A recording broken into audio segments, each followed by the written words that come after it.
Yo, what's up, everybody? I'm about to head on this run, but I got a Qbounti from Paul that I want to answer real quick. He said, "Hi, Niko. The slaughter of Palestinians has been downplayed by Israel and ignored by the U.S. And maybe it's time. So maybe it's time we begin to call it the Holocaust of Palestinians." And I could not agree more, because if you all recall, there are two separate Holocausts, quote unquote, that were ignored before. Well, at least one was acknowledged, which is the Holocaust that we all learned in school, the Holocaust of the Jewish people. But also, there's a Holocaust of the Congolese that happened at the hands of Belgium and King Leopold.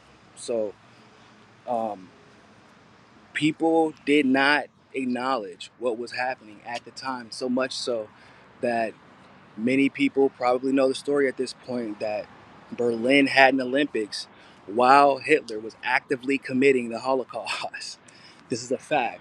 Everybody knew who he was. Everybody knew what his goals were. He literally banned Jews from running in the Olympics. That's the only way, actually, and ironically, Jesse Owens made history. So there's that Holocaust, but there's also the Holocaust of the Congolese, that where more Congolese were killed than Jewish people were killed during World War II. Okay? Now, you find a lot of Zionists who will say that this is offensive. They can't believe that you would even say something like that. But it's not really about the numbers. It's about the similarities. It's about targeting a specific group of people because you create this warped logic that they're standing in the way of something that you want or need, when in reality, they're not.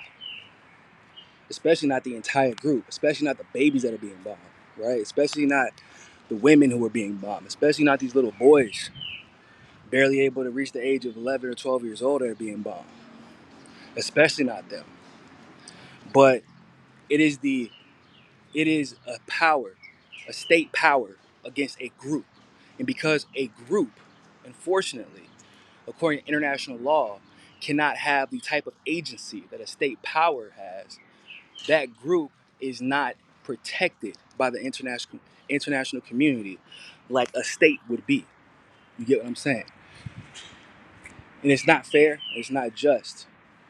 Um, it's it's criminal. And the reason we have to, other than the fact that it's the truth, but the reason we have to use words and continue to use words like Holocaust, like genocide, is because those are emotionally charged words. But this is an emotionally charged situation, and at times, even accidentally, there is a level of apathy that you can sense. There's a level of accustomization, like people just are accustomed to it now. So yeah, like, you gotta call it a Holocaust because that's what it is, first of all. But there are also so many similarities to the Holocaust that we've already seen, where they're ignored until they're not. But also, no state goes to war to fight for the Holocaust that's happening. They don't start fighting until there's resources at risk, to Poland gets invaded, or in the case of Congo, no one ever went to war for Congo. King Leopold just ransacked it. So yeah, I agree. That's a great point, my friend.